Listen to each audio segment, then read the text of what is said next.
I don't talk much about that day, the one that changed everything for me. It was January 7th, 2008, a cold, gray morning when Kate and I went out to Lake Whistler. It was our favorite fishing spot, just the two of us and the quiet water. We had been married 5 years by then. She was everything to me, the kind of woman who made the room feel warmer just by walking into it. That day was supposed to be like any other, a simple trip, catching a few fish, and heading home before sunset. But it wasn't. The day started off normal enough. Kate packed a small lunch, and I loaded the fishing gear into the truck. It was brisk, that sharp kind of cold that stings your face but makes you feel alive. We reached the lake around noon. The water was calm, almost unnaturally so, like the surface of a mirror. There wasn't a breeze, not even a ripple. The lake was ours that day.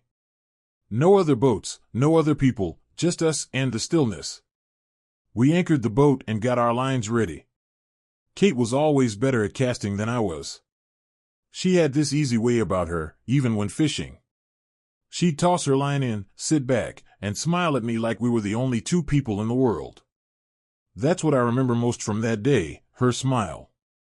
The way it creased at the corners of her eyes, the way her whole face lit up when she was out on that water. A couple of hours passed, and we hadn't caught much, just a small trout. Kate laughed about it, saying, "Guess the fish are smarter than us today." I shrugged it off, enjoying the peace. The air was getting cooler as the sun dipped lower in the sky, and I remember thinking maybe we should pack it up and head back. That's when everything changed. I don't remember exactly how it happened. One moment, we were talking, and the next, there was silence. I looked up from my reel, and Kate was gone. Just like that. Her rod was still propped on the boat's edge, the line drifting lazily in the water. But Kate wasn't there. No sound, no splash, no sign of struggle. It was like she had vanished into thin air. Panic surged through me. I called out her name, over and over, scanning the water for any sign of her. I couldn't believe it at first. I thought maybe she had fallen in, that she'd resurface any second, laughing at how clumsy she was. But there was nothing. The lake, so calm and still just moments before, seemed suddenly vast and cold. I jumped in, thrashing through the water, desperate to find her. But the lake held her tight, offering no clues, no answers. By the time the search teams arrived, the sun had set, and the cold had settled deep into my bones. They combed through every inch of the lake, searching for hours. Nothing. Not a piece of clothing, not her hat, not a shred of evidence. It was like she had been swallowed by the lake itself, and the water had sealed over her as if she'd never been there at all. Kate Collins was officially declared missing. The town rallied around me in those first few weeks, search parties, news stories, candlelight vigils. Everyone wanted answers, but no one wanted them more than me. I went back to that lake every day for months, hoping for something, anything that would bring her back. But there was nothing. Just the silence of the water and the unbearable weight of her absence. Eventually, people stopped looking. The lake became a ghost, much like Kate, and whispers about her disappearance faded into the background. But I could never let it go. I kept her memory alive, kept her pictures on every wall in the house. She was always there, smiling at me from the frames. Sometimes, I'd sit on the couch for hours, staring at the wedding photo we had taken by the lake. Her bright eyes, that smile, like she'd never left. But she had. And the lake, for all its calm and quiet, never gave her back. I haven't been back to Lake Whistler since. It's been 15 years, and every time I think about going back, a pit forms in my stomach. But something's changed. Lately, I've been feeling this pull, like the lake is calling me. Maybe it's guilt. Maybe it's grief. Maybe it's the fact that I never really said goodbye. Either way, I think it's time to return to the place that took Kate from me. 15 years. That's how long it had been since I last saw Lake Whistler, the place where I lost Kate. For years, I avoided it, telling myself I'd never go back.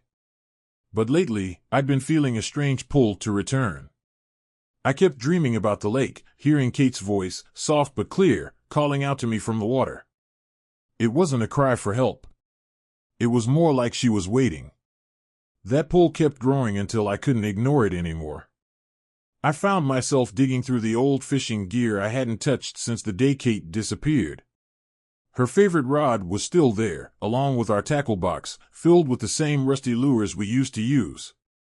Packing the gear felt like I was preparing to face something I'd been running from for too long. The drive to the lake felt heavy. Everything around me had changed, new houses, new roads, but the lake itself? It was the same. Untouched.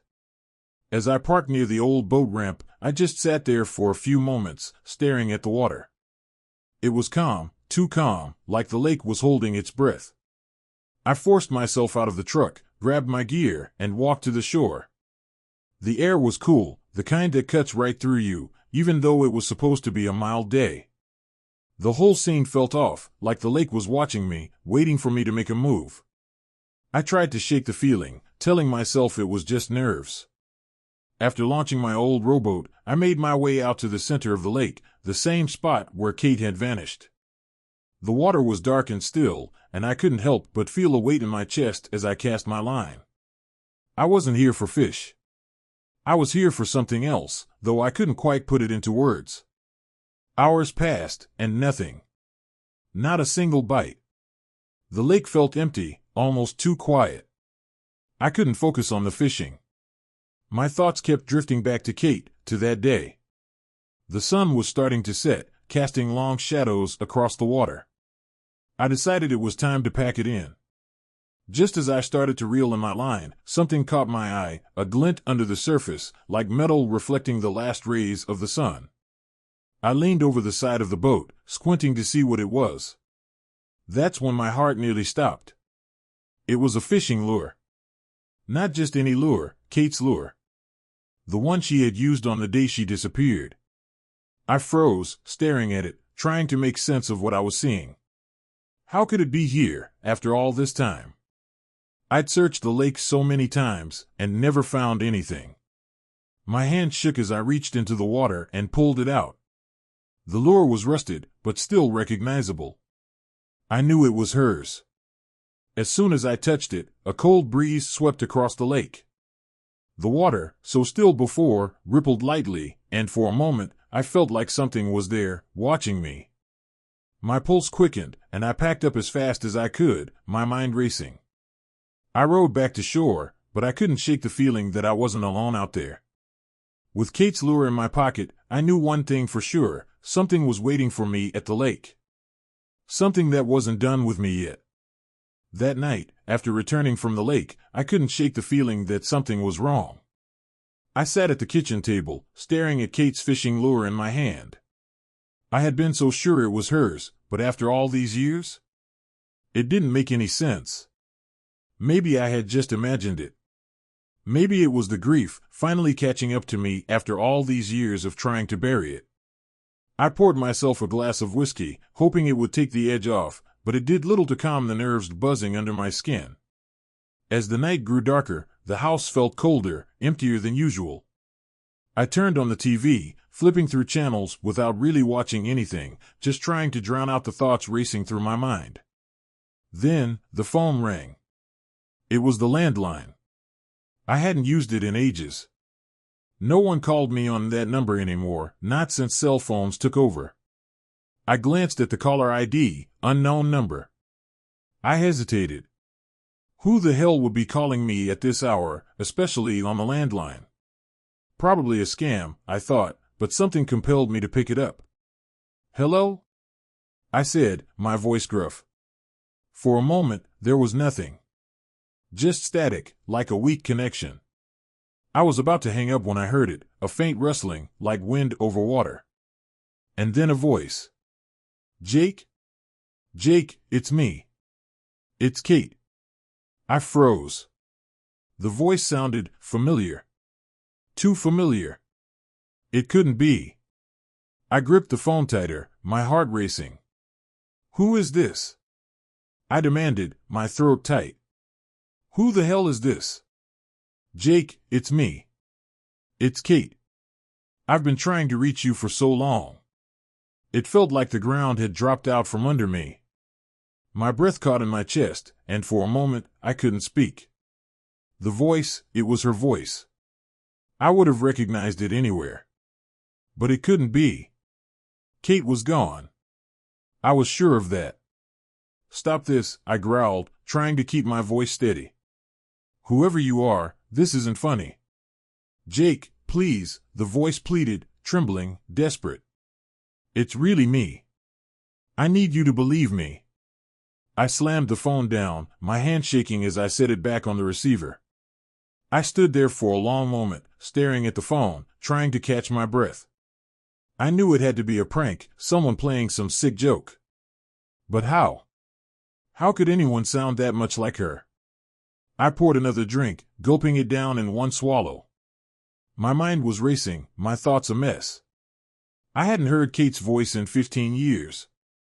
Now, suddenly, out of nowhere, this call? No. It wasn't possible. I had to stay rational. But I couldn't shake the unease crawling up my spine. The timing was too strange. First the lure, and now this? I shook my head, trying to clear my thoughts. It was just a cruel coincidence, I told myself. Nothing more. But as the night went on, I couldn't stop thinking about that voice. The way it had whispered my name. The way it sounded like Kate, like she was right there, just beyond the static. I sat in the dark for hours, waiting for the phone to ring again. It didn't. I woke up the next day feeling like I hadn't slept at all. My mind was still tangled in the events of the previous night, and I couldn't shake the sound of that voice, Kate's voice. I tried to tell myself it was just a prank, someone messing with me. But deep down, the unease gnawed at me. The lake, the lure, and now this. It was too much to be a coincidence. I spent the morning doing my best to forget about it. I cleaned up the garage, fixed a leaky faucet, anything to keep my hands busy and my mind distracted. But no matter what I did, the memory of that call lingered. My thoughts kept circling back to the sound of Kate's voice, the way it had said my name with that familiar softness, almost like a plea. By late afternoon, I had convinced myself it was all just stress. That's what grief does to you, I reasoned, it plays tricks on your mind. I had been thinking about Kate too much lately, the trip to the lake dredging up memories I had tried to bury. But as the day wore on, that gnawing feeling returned, settling like a pit in my stomach. I was sitting at the kitchen table when the phone rang again. The landline. Same as last night. My heart rate spiked as I glanced at the caller ID, unknown number. I could feel my hands start to sweat, my pulse quickening. I didn't want to answer. I should have ignored it. But my curiosity, or maybe something else, made me pick it up. Hello? My voice cracked, betraying the nervousness I tried to hide. There was a brief pause, followed by the same eerie static, and then the voice came through, soft and familiar. Jake? Thank goodness I finally reached you. I nearly dropped the phone. It was the exact same words, the same trembling desperation in the voice. The same Kate. My stomach clenched as the room seemed to tilt around me. I took a breath, trying to keep my cool. I don't know who this is, I said through gritted teeth, but you need to stop. This isn't funny. Jake, it's me. It's Kate, the voice insisted, a tremor of fear in every word. Please, you have to believe me. I've been trying to reach you for so long. My hand tightened around the phone. It was all so familiar, her voice, her tone. I couldn't deny it anymore. Whoever this was, they knew too much. My head swirled with a million questions, but none of them had answers. Who are you? I demanded, my voice rising. What do you want from me? Jake, please, listen to me. Her voice cracked, like she was on the verge of tears. It's me. I need your help. My heart was pounding in my ears. I had no idea what to say. The room felt too small, like the walls were closing in on me. I pressed the phone tighter to my ear, my breath quickening. You're not Kate, I whispered, my voice trembling now. Kate is, she's gone. I'm not gone, Jake, the voice said, more urgently now. I'm still here. I never left. Please, you have to help me. I squeezed my eyes shut, trying to block it all out. This wasn't happening. This couldn't be happening. Stop it, I muttered. Just stop. The static on the line grew louder, and I heard her voice again, distant and broken. Jake, don't hang up. I need you to believe me. Please. Without thinking, I slammed the phone down, cutting the call off mid-sentence. I stood there for a long time, staring at the receiver, my hands shaking. My mind raced, trying to make sense of what had just happened, but none of it added up. I walked away from the phone, pacing the kitchen, trying to collect myself. It had to be a joke, a scam. There was no other explanation. But deep down, that voice, the one that sounded so much like Kate, had wormed its way into my head.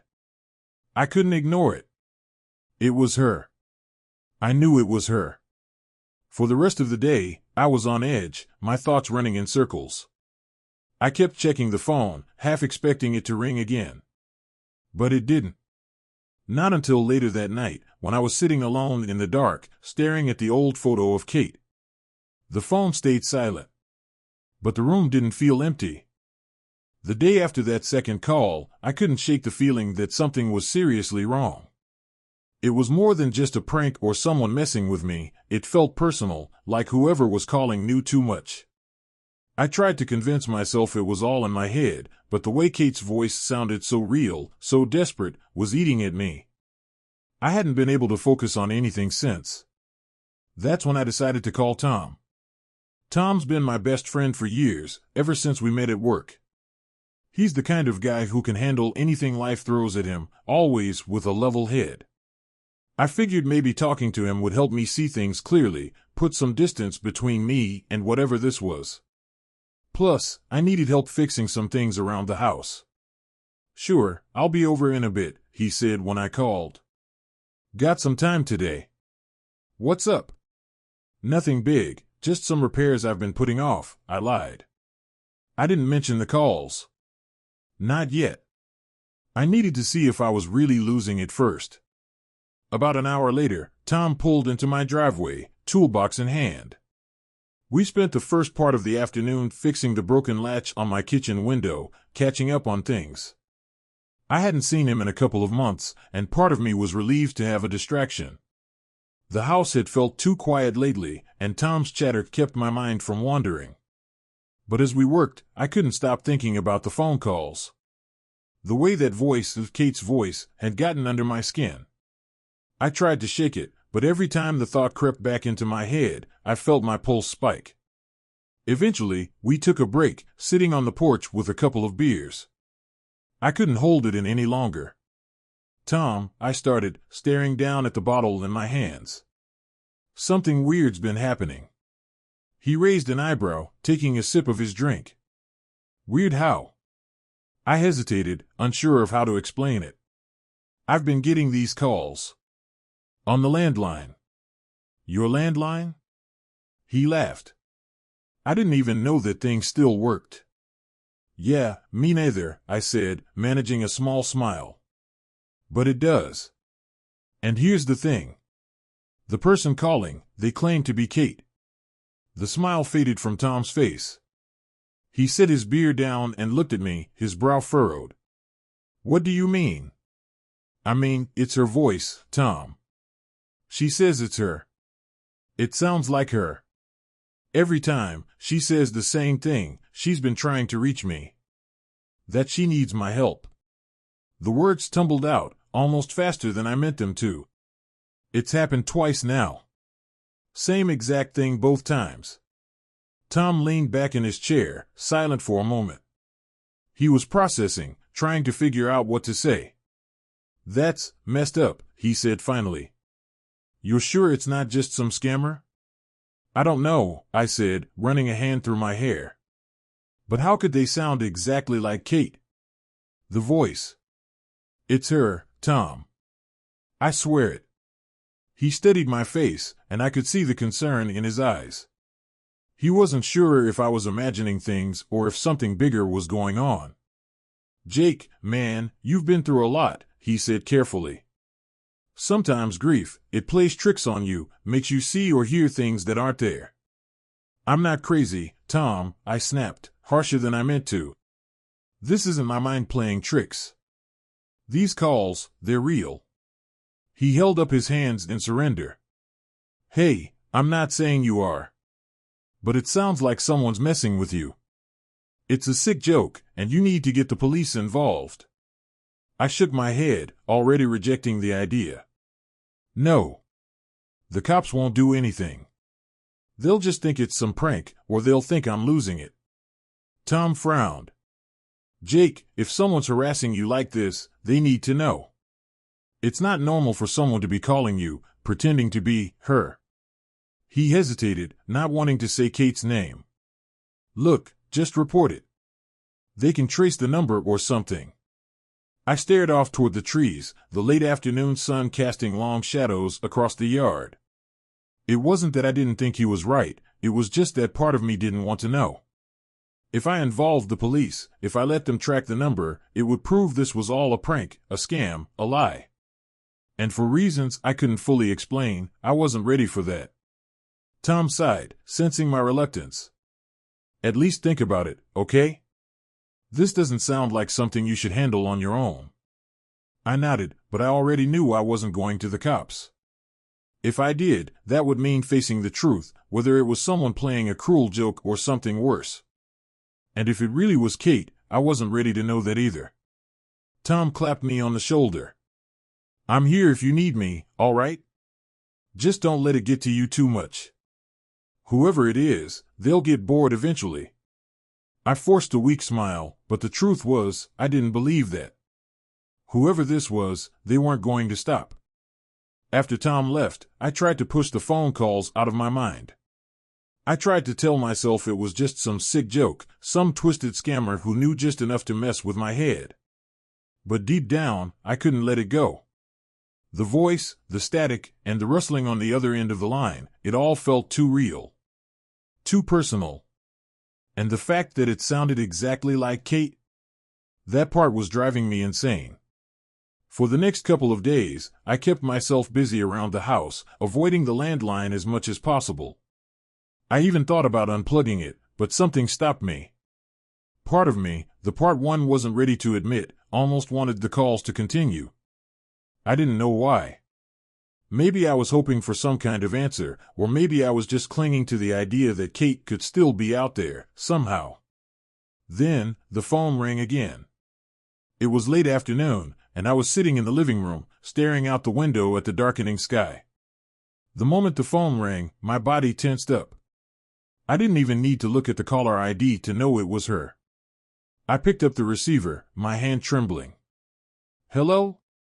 The static was louder this time, almost overwhelming. But through the crackling, I could still make out her voice, faint, but unmistakable. "Jake? Jake, it's me. Please, you have to believe me." I gripped the phone tighter, my heart racing. "Who are you?" I whispered, more to myself than to the voice. "Why are you doing this?" There was a long pause on the other end, followed by that strange rustling sound, like wind moving through tall grass, or water lapping against the shore. It sent a shiver down my spine. I could feel the hairs on the back of my neck standing up. "Jake, please.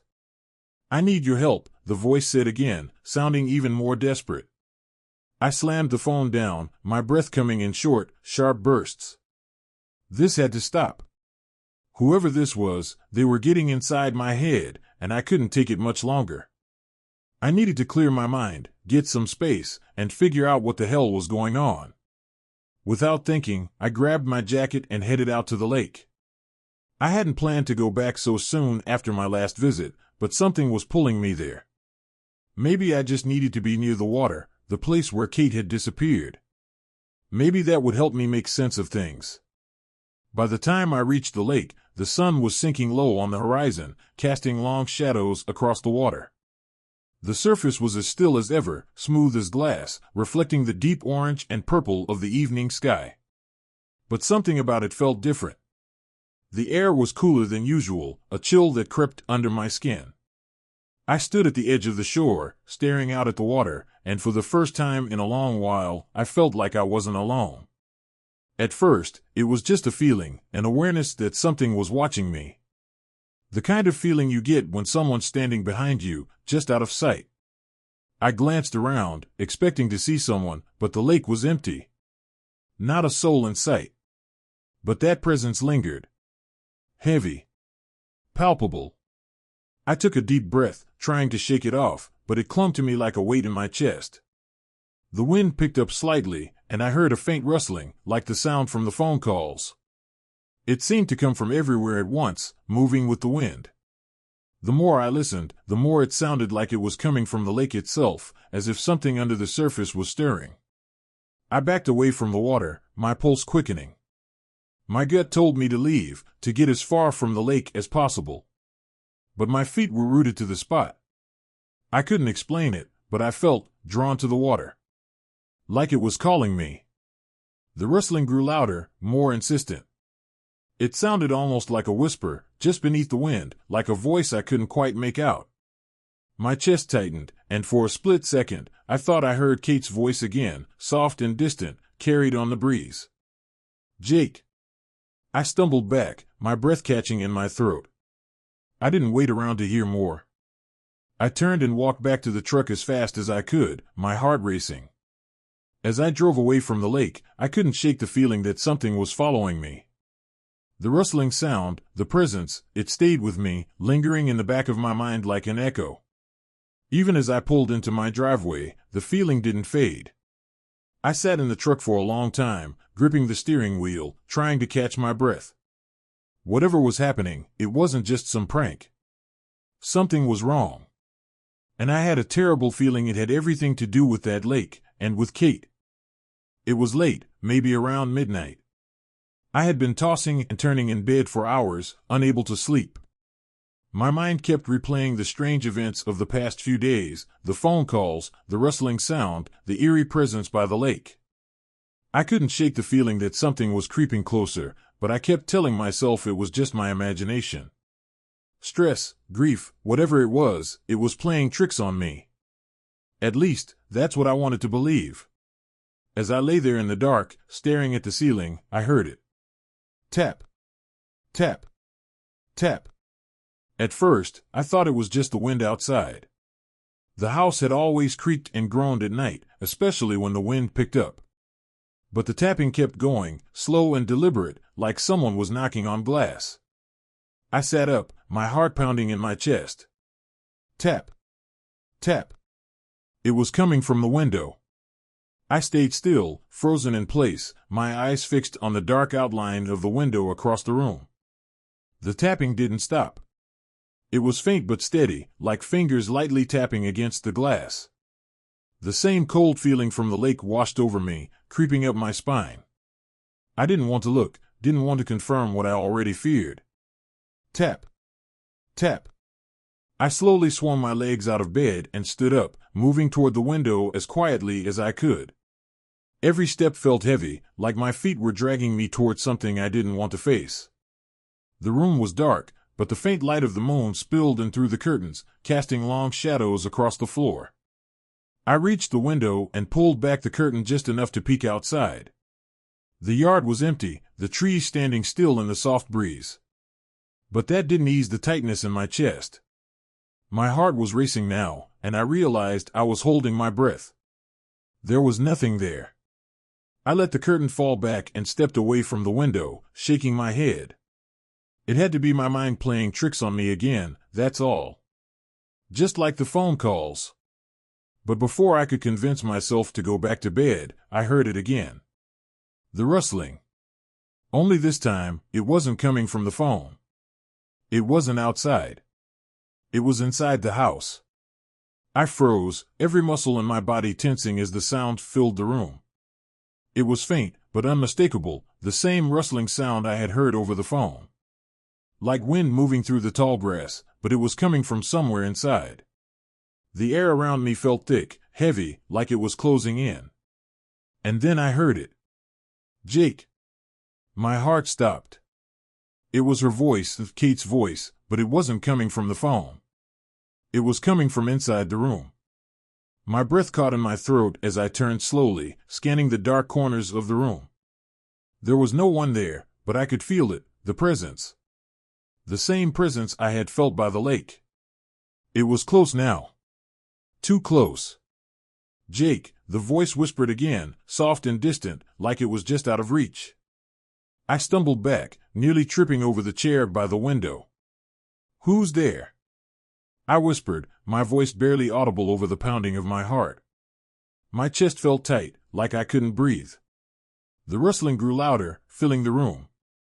I backed toward the door, my pulse racing, my hand fumbling for the light switch. I flipped it on, flooding the room with light. Nothing. There was no one there. No one, but the sound lingered. The faint rustling, like something unseen, was moving around me, just beyond the edge of my sight. My hands shook as I reached for my phone, desperately needing to call someone, anyone. But as I picked it up, the rustling stopped, and the room fell deathly quiet. I stood there in the silence, my breath shallow, my heart racing. I waited for the sound to return, for the voice to call out again, but nothing came. I was alone in the room, but I couldn't shake the feeling that something had just been there. Watching me. Waiting. And it wasn't just in my head. I wasn't alone in the house anymore. After that night, the tapping, the rustling, Kate's voice in my house, I knew I couldn't keep pretending everything was normal. I had tried to brush it off, but the feeling of being watched, of something lurking just out of sight, was growing stronger. It wasn't just the phone calls anymore. Whatever this was, it had followed me home. I needed answers. That's why, despite every instinct telling me not to, I decided to go back to Lake Whistler. It had been a week since my last visit, but it felt like a lifetime. The weather had changed, too. The air was colder now, a biting wind sweeping through the trees as I drove toward the lake. The sky was a flat, dull gray, thick with the promise of rain. But I didn't care. I wasn't going there to enjoy the day. I was going because I had no other choice. As I parked near the old boat ramp, the familiar feeling of dread settled over me. The lake looked different this time, darker, almost ominous. The water was still as glass, but there was a heaviness in the air, a strange tension I couldn't explain. It was like the lake itself was waiting for something. I unloaded my gear, grabbed the boat, and pushed off from the shore. The soft creak of the oars and the gentle splash of water were the only sounds. The lake seemed even quieter than before, as if everything around me was holding its breath. I rowed out to the center, to the spot where Kate had disappeared. My chest tightened as I looked around, remembering that day. The exact place where she had vanished without a trace. Part of me wanted to turn back, to row straight to shore and never come back again. But another part, the part that had been haunted by her voice, knew I had to stay. I cast my line into the water and sat there, waiting. The lake was so still, unnervingly so. Not a single ripple, no fish, nothing.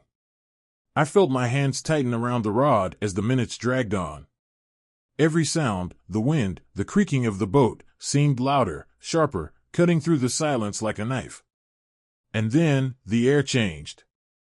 It was subtle at first, a shift in the breeze. But as I sat there, I began to notice the water around the boat was rippling slightly, as if something beneath the surface was stirring. I froze, my heart pounding in my chest. The ripples grew larger, spreading out from the center of the lake. I gripped the rod tighter, feeling my pulse quicken. Something was moving down there, something big.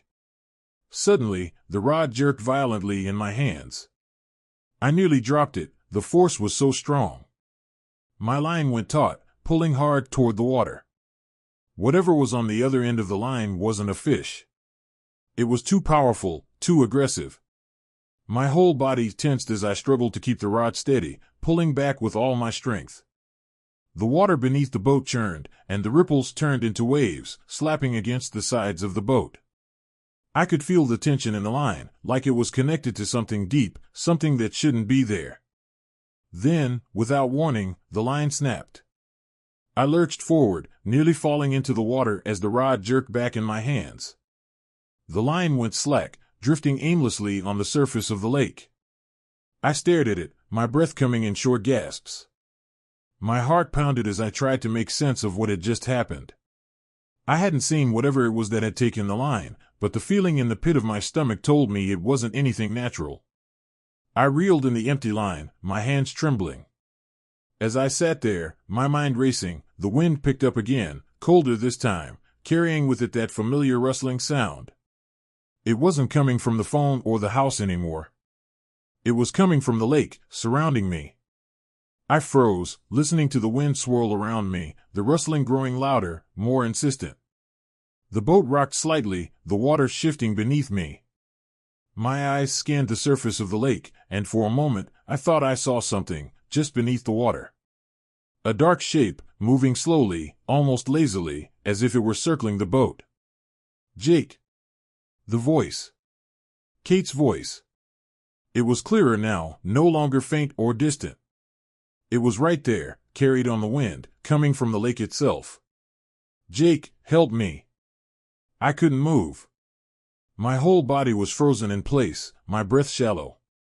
The wind whipped around me, and I felt the presence again, stronger this time, pressing in on all sides.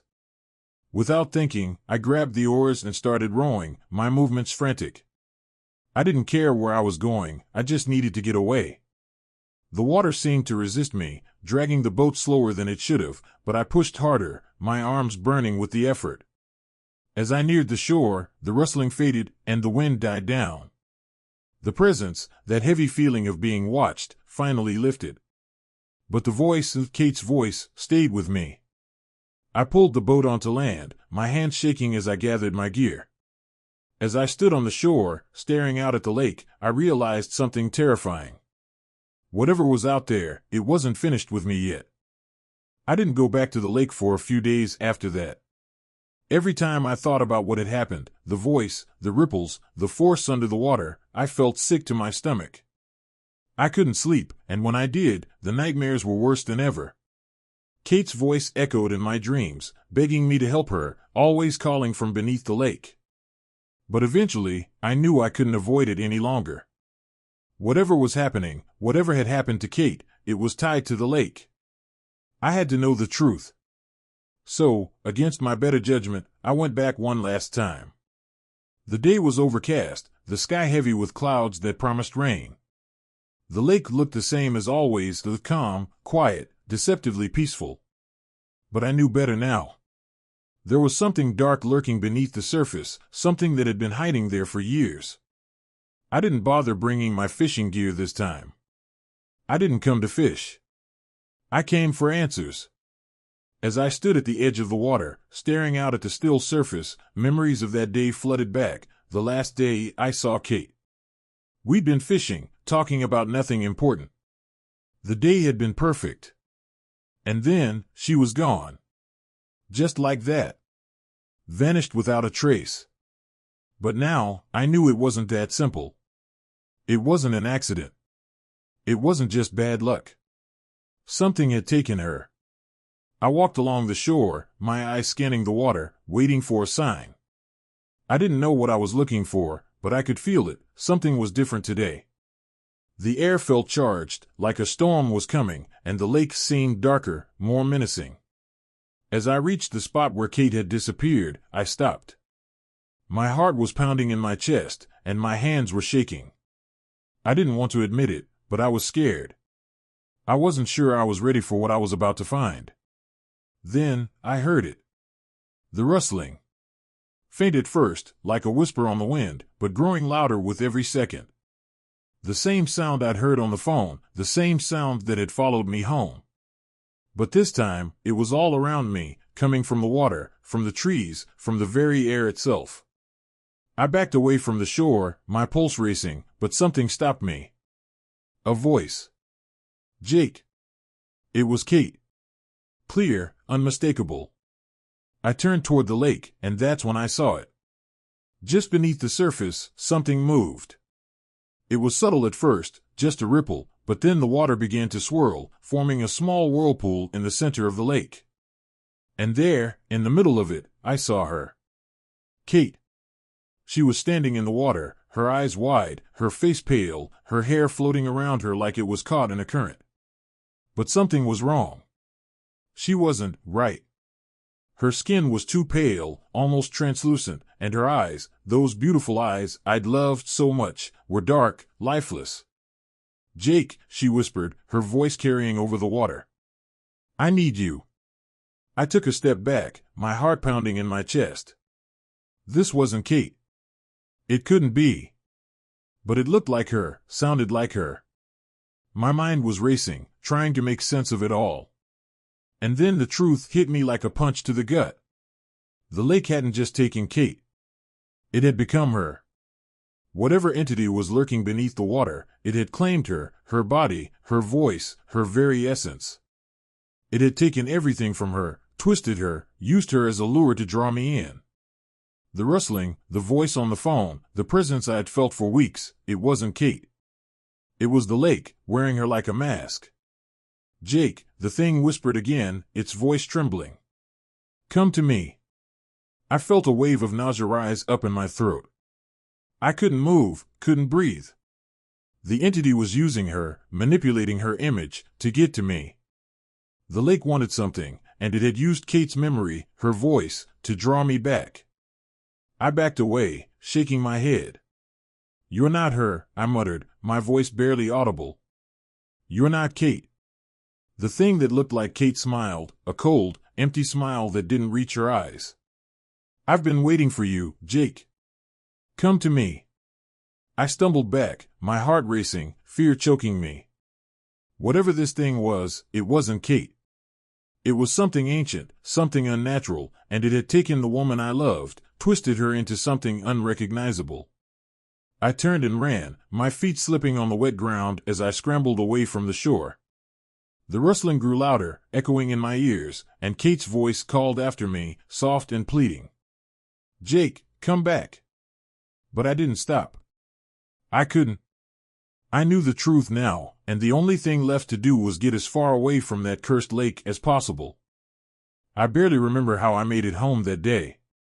Everything was a blur, the pounding in my chest, the cold sweat that clung to my skin, the fear twisting deep in my gut. All I knew was that I had to get away from the lake, away from whatever was out there. But even as I pulled into my driveway, my mind racing, I couldn't shake the feeling that it wasn't over. I slammed the truck door behind me, my hands trembling as I fumbled with the keys. My house felt different, too. The silence wasn't comforting, it was oppressive. The same heaviness that had followed me from the lake now seemed to settle inside my home, clinging to the walls, the air, everything. I locked the door behind me, but it didn't make me feel any safer. I knew the truth now. The lake wasn't just a place, it was alive. It had claimed Kate, twisted her into something unrecognizable, something that wasn't human anymore. And now, it was coming for me. I could feel it, even here, miles away from the water. I sat at the kitchen table, trying to catch my breath. My thoughts were jumbled, fragmented, replaying the image of Kate, not Kate, standing in the water, her lifeless eyes staring back at me. I reached for my phone, desperate to call someone, anyone, but I stopped myself. Who would believe me? How could I even begin to explain what I had seen? That's when it happened. The phone rang. The sound cut through the silence like a knife, sharp and shrill. I stared at the landline, my heart hammering in my chest. I didn't need to check the caller ID. I knew exactly who it was. For a long moment, I just sat there, frozen, the ringing echoing in my ears. I didn't want to answer. I knew what was waiting for me on the other end of the line, but something deeper, some morbid curiosity, or maybe the last flicker of hope, forced me to pick up the receiver. "Hello?" At first, there was only static, thick and heavy, the kind that makes your skin crawl. And then I heard it. Jake. Kate's voice. But this time, it was different. It wasn't coming from the phone. It was coming from somewhere far deeper, from beneath the surface, from the depths of the lake itself. I felt my throat tighten, my grip on the phone weakening. The rustling sound, that familiar eerie noise, grew louder, filling the room. It wasn't just static anymore, it was water. I could hear the soft sloshing of waves, the echo of something shifting in the dark. "Jake, come back to me." Her voice was low, almost a whisper, but there was something else behind it now. Something cold. Something that didn't belong in this world. "I need you, Jake. I've always needed you." The room around me seemed to close in, the air thickening, the sound of the lake growing louder, as though it had followed me home. I could feel it now, it was here. The presence I had felt at the lake, the entity that had taken Kate, was in the house with me. Surrounding me. I tried to speak, to say something, but my voice caught in my throat. All I could do was listen as the voice, Kate's voice, grew more insistent. "You belong here, Jake. With me." I stumbled back from the table, my pulse thudding in my ears, but the voice followed me, wrapping around me like a shroud. It wasn't coming from the phone anymore. It was everywhere, in the walls, in the air, inside my head. The presence was so strong now, suffocating, as though the lake itself had invaded my home. "Jake," her voice was almost pleading now, but there was something dark behind it, something that chilled me to my core. "Come back to the water. It's where you belong." The phone slipped from my hand, crashing to the floor with a hollow thud. I could hear the water now, rushing in my ears, the sound of waves pulling me under, dragging me down. My legs felt heavy, rooted to the spot, as if the floor itself had turned into the murky depths of the lake. I backed toward the door, my breath coming in ragged gasps. I had to get out. I had to leave. But as I reached for the doorknob, the sound stopped. The rustling, the water, the voice was gone. Silence. For a moment, I stood there, frozen, my hand trembling on the doorknob. The air was thick with the smell of damp earth, of something old and decaying. I didn't dare move, didn't dare breathe. And then, from somewhere deep within the silence, I heard her voice one last time. "Jake." This time, it was a whisper. A final plea. But it wasn't coming from the phone. It was coming from the lake.